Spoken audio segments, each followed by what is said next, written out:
বিসমিল্লাহির রহমানির রহিম। সম্মানিত কৃষক ভাই ও বন্ধুরা, আসসালামু আলাইকুম।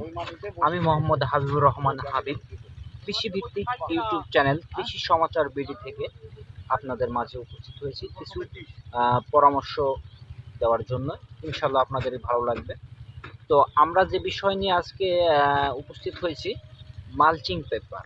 এই মালচিং পেপারের উপকারিতা এবং এই সময় যে শসাটা রোপণ করা হচ্ছে সেসব বিষয় নিয়ে আপনাদের মাঝে তুলে ধরবো ইনশাল্লাহ। আমাদের এই চ্যানেলটা যদি আপনাদের ভালো লেগে থাকে অবশ্যই আপনারা সাবস্ক্রাইব করবেন। আর অন্য কৃষক ভাইদের যদি আপনাদের মনে হয় যে না, অন্য কৃষক ভাইদেরও এটা উপকারে আসবে, তাহলে অবশ্যই শেয়ার করবেন।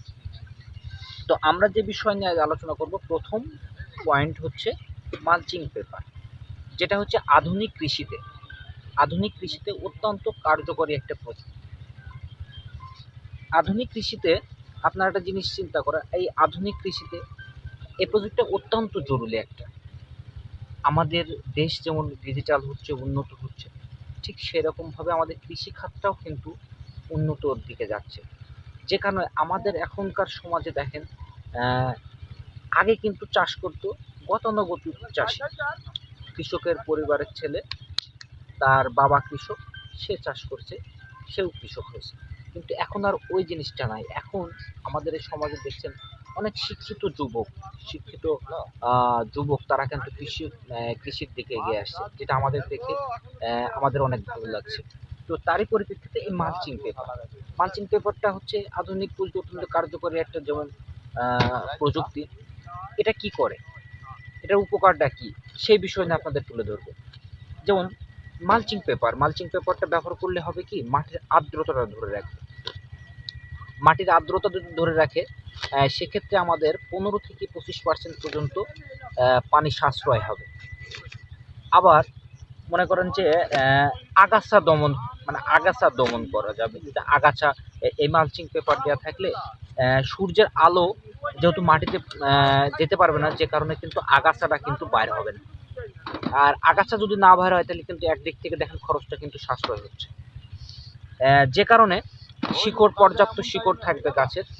সেক্ষেত্রে দেখা যাচ্ছে উৎপাদনের প্রায় 20 থেকে 25% কিন্তু আপনার ফলন বৃদ্ধি করা সম্ভব এই মালচিং পেপারের মাধ্যমে। সেক্ষেত্রে আমাদের এই আধুনিক কৃষিতে অবশ্যই মালচিং পেপারটা অত্যন্ত একটা জরুরি। তো তারই আলোকেতে একটা কৃষক ভাই তার জমিতে গ্রীষ্মকালীন যেটা শসা, যেটা ফেব্রুয়ারি মার্চের দিকে সাধারণত আমরা রোপণ করে থাকি, সেই গ্রীষ্মকালীন শসার চাষ নিয়ে আপনাদেরকে আজ তুলে ধরবো। সেই আলোকেতে আমরা এই জমিতে আসছি। এই যে আমরা যেটা দেখছি, এই কৃষক ভাই তার জমিতে এই যে ছিদ্রটা করছে, হ্যাঁ, মালচিং পেপারের উপরে যে ছিদ্রটা দিচ্ছে, এখানে চারাটা বপন করবে আর কি। তো সেটা আমরা দেখছি কি সুন্দরভাবে তিনি কিন্তু মালচিং পেপারটা ছিদ্র করে যাচ্ছে। সাধারণত এই শসা ক্ষেত্রে যেটা দেখছি, লম্বায় দিচ্ছে 2 হাত, সেক্ষেত্রে হচ্ছে লম্বায় আছে 2 হাত করে, আর চওড়াতে আছে 2 হাত করে, মানে চওড়ায় 2 হাত, লম্বাতে 2 হাত, সেরকম ভাবে কিন্তু এরা শসাটা রোপণ করছে। আর এক ভাই দেখছি এখানে, সে এই যে চারাটা, আমরা তো সব সময় বলি আধুনিক কৃষি, এই চারাটা একটা প্লাস্টিক ট্রেতে বপন করা হয়েছিল আজ থেকে 10 থেকে 15 দিন আগে, যেটা হচ্ছে কোকোপিট দিয়ে। তো সেক্ষেত্রে দেখেন চারাটা কি সুন্দর শিকড় হয়েছে। একটা সুস্থ চারা, একটা যদি সুস্থ চারা হয়, তার একটা সুস্থ চারা হলে কিন্তু একটা সুস্থ গাছ হবে, আর ভালো কিন্তু একটা আশানুরূপ ফলনের আশা আমরা করতে পারি। তো এখানে এই যে চারাটা কি করছে, এই চারাটা নিয়ে এই যে এই মালচিং পেপার যেটা ছিদ্র করছে আমরা, সেই ছিদ্র দিতে চারাটা বসায় দিয়ে সুন্দর করে মাটি দিয়ে ঢেকে দিচ্ছে। এই যে সুন্দর করে মাটিটা এরকম ভাবে দিচ্ছে। শেষ আজকে দিতে পারছে না, যে কারণে কি করছে, চারাটা রোপণ করার পরই কিন্তু সে চারা গোড়াতে পানিটা দিয়ে দিচ্ছে, যাতে সে মোটামুটি এটা পর্যাপ্ত রস শিকড়টা পায়। কাল সকালে এই জমিটাতে সেচ দেওয়ার ব্যবস্থা করা হবে ইনশাল্লাহ।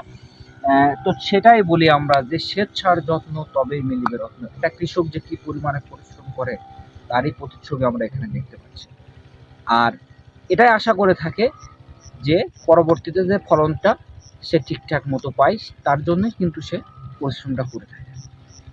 তো সেই পরিপ্রেক্ষিতে আমরা এই শসাটা নিয়ে কিছু একটা কথা না বললে নয়, সেই বিষয় নিয়ে আপনাদের বলবো। এই শসাটা এটা গ্রীষ্মকালীন শসা, গ্রীষ্মকালীন যেটা ফেব্রুয়ারি মার্চের দিকে সাধারণত রোপণ করা হয়। তো শসা আপনারা সবজি বা ফল যেটাই বলেন না কেন, এটা পুষ্টিগুণ সম্পন্ন, কিন্তু এটা একটা সবজি বা ফসল যেটাই বলেন না কেন।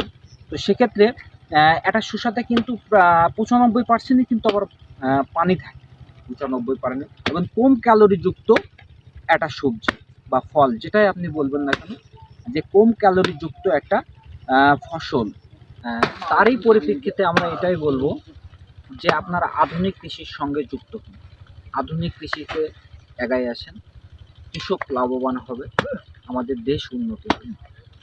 সর্বোপরি সবসময় চিন্তা করেন যে আধুনিক কৃষির সঙ্গে যুক্ত হওয়ার জন্য। তো আর আমি ভিডিও বড় করব না।